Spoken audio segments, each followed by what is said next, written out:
وہ اس کو سادگی کے خلاف سمجھتے ہیں, اور کسی میں یہ چیزیں دیکھیں تو اس کو برا سمجھنا شروع کر دیتے ہیں, شو مارتے ہیں کہ ہم تو پھٹ پھٹی پہ گھومتے ہیں, ایسا سادہ ہمارا نظام ہے. بھائی اگر تمہارے پاس پیسے ہی نہیں ہیں گاڑی خریدنے کے تو آپ پھٹ پھٹی پہ گھومو, اگر خریدنے کے پیسے ہیں تو پھر پھٹ پھٹی پہ گھومنا کیا ہے بھائی؟ یہ کنجوسی, اٹ از کالڈ کنجوسی. کیونکہ میں بار بار حدیث پیش کرتا ہوں, ان اللہ یحب ان یری اثر نعمتہ علی عبدہ, اللہ یہ چاہتے ہیں کہ جب کسی کو کوئی نعمت دیں تو اس کے اثرات نظر آنے چاہیے. دولت ہے تو لباس سے, سواری سے, پوشاک سے, لائف اسٹائل سے دولت جھلکنی چاہیے. ابھی کچھ دن پہلے ایک صاحب نے مجھے بہت سوال پوچھا. بعض دفعہ لوگ سوال جب پوچھتے ہیں تو چپک جاتے ہیں, وہ ان سے جان چھڑانا بڑا مشکل کام ہو جاتا ہے. تو انہوں نے مجھے کہا کہ مجھ سے سوال پوچھا کہ کسی کے پاس دولت ہو تو آپ جو حدیث بیان کرتے ہیں کہ اس کے لباس سے, اس کے لائف اسٹائل سے, اس کی سواری سے دولت نظر آنی چاہیے, حدیث پیش کی نا میں نے, تو یہ تو نمائش نہیں ہے دولت کی, یہ جائز ہے اسلام میں. ان کا کہنا یہ تھا کہ یہ کیا ہے, یہ دولت کی نمائش ہے, یہ تو حرام ہے. میں نے کہا میرے بھائی نمائش میں اور آسائش میں فرق ہے. آسائش کہتے ہیں آرام والی زندگی, نمائش کہتے ہیں دکھلاوا, لوگوں کو نیچا دکھانے کے لیے اپنی دولت کی نمائش کرنا. دونوں میں کیا ہے, فرق ہے. اب آپ کے پاس زیادہ پیسہ ہے, آپ اچھی گاڑی رکھتے ہو, تو گاڑی کیا گھر کے اندر بند کرو گے یا باہر لے کے نکلو گے بھی؟ اس کو آپ چلانے کے لیے رکھی ہے نا آپ نے, تو جب آپ اس میں بیٹھو گے تو نمائش آٹومیٹیکلی ہو رہی ہے. آپ کی نیت نمائش کی نہیں ہے, غریبوں کو نیچا دکھانے کی نیت نہیں ہے. لیکن اگر اس کو لے کے ہی نہیں نکلتے گھر سے باہر کہ نمائش ہو جائے گی, تو پھر لی کیوں ہے؟ پھر کوئی تک بنتا ہے گاڑی لینے کا کہ وہ گھر میں باندھنے کے لیے رکھی ہے آپ نے؟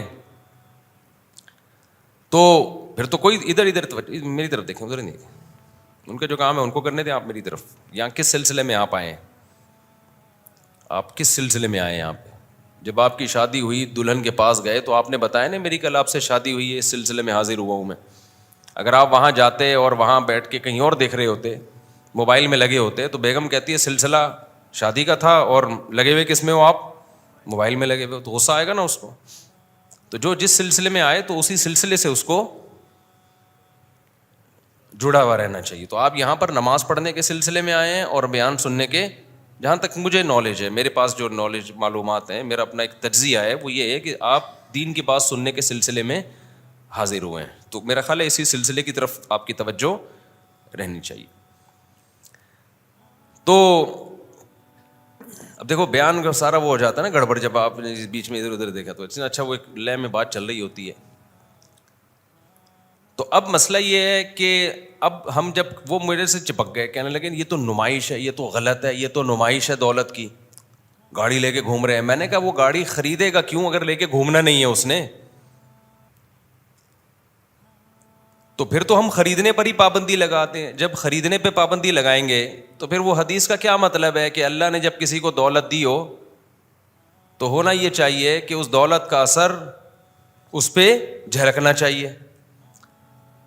اس کے پاس پیسے لینڈ کروزر کے ہیں اور وہ رکشا خرید کے چلا رہا ہے, تو یہ تو بخل ہے, یہ کیا ہے؟ کنجوسی. بلکہ آپ کو پتا ہے بخل سے بھی اوپر کی ایک چیز ہے شح, جسے کہا جاتا ہے عربی میں شح, شین ہا, حلوے والی ہا,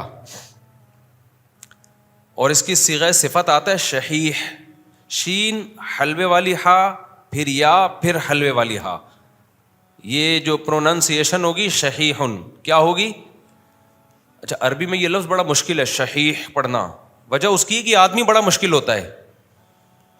بعض بندے مشکل ہیں تو عربی میں ان کی پروننسیشن ہی اللہ نے مشکل رکھی ہے تاکہ پتہ چل جائے کہ یہ بندہ بہت ڈیفیکلٹ ہے, اس کو سمجھنا آسان نہیں ہے. جیسے اس کا تلفظ بہت مشکل ہے تو بندہ بھی کیا ہے؟ یہ بہت مشکل بندہ ہے.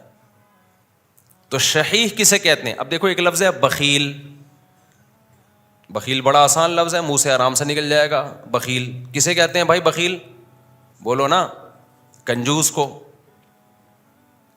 کنجوس کو عربی میں کہتے ہیں بخیل. یہ لفظ کیا کہلاتا ہے؟ بخیل. کنجوس سمجھنا بہت آسان ہوتا ہے, وہ زیادہ ڈیفیکلٹ کیس نہیں ہوتا. لیکن شحیح جو ہے نا, شحیح حلوے والی ہاں, اگر یہ حلوے والی نہ ہوتی, جو دو چشمی ہاں ہوتی تو پھر آسان تھا اس کا, ہم بولتے تھے شحیح. یہ اس لیے ہے کہ بخیل کہتے ہیں جو دوسروں پہ خرچ کرنے میں کنجوسی سے کام لے. چائے پلاتے ہوئے جان نکلتی ہے لوگوں کو, مہمان کو کھانے کا پوچھتے ہوئے موت آتی ہے, بیوی بچوں پہ خرچ کرتے ہوئے موت آتی ہے. اور شحیح کہتے ہیں کمبخت اپنے اوپر خرچ کرتے ہوئے موت آتی ہے اس کمبخت کو.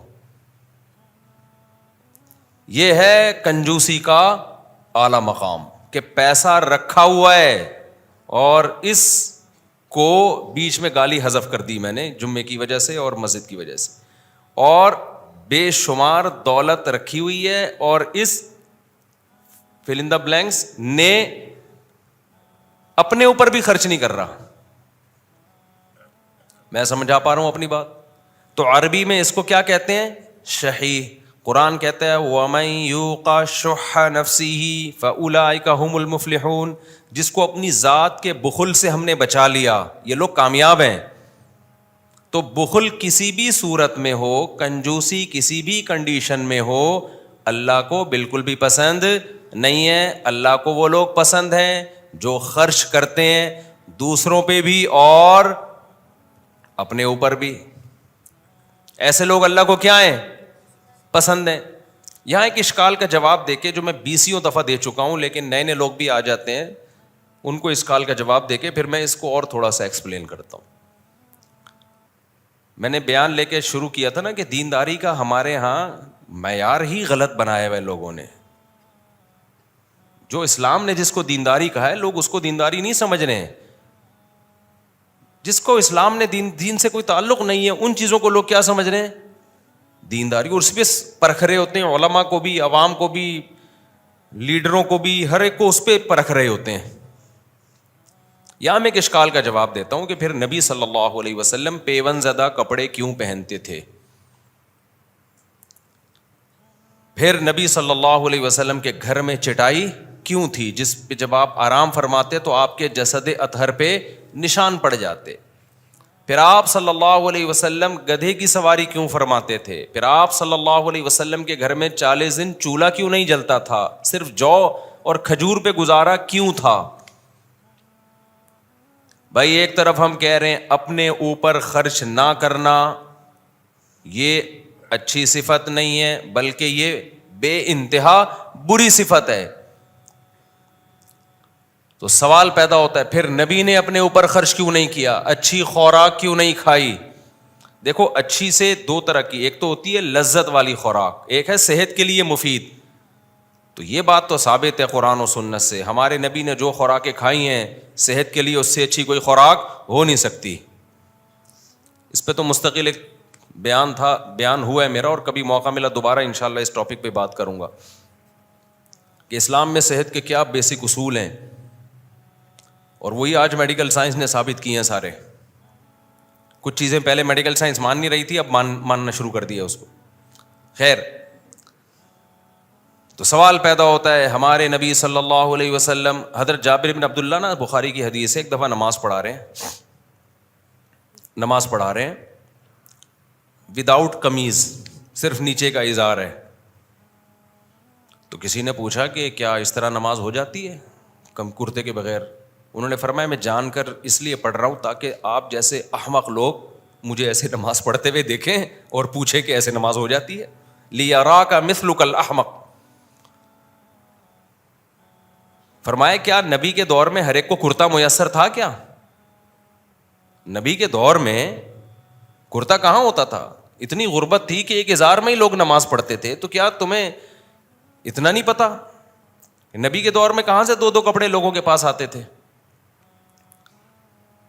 آج آپ کے لیے ٹھیک نہیں ہے کہ آپ بغیر قمیض کے نماز پڑھیں. خوب سمجھ لیں, صرف حدیث دیکھ کے مسئلہ نکال لینا یہ عوام کا کام نہیں ہے, یہ مجتہدین کا کام ہے. ان کی نظروں میں ساری حدیثیں ہوتی ہیں, ہر پہلو سے وہ غور کرتے ہیں.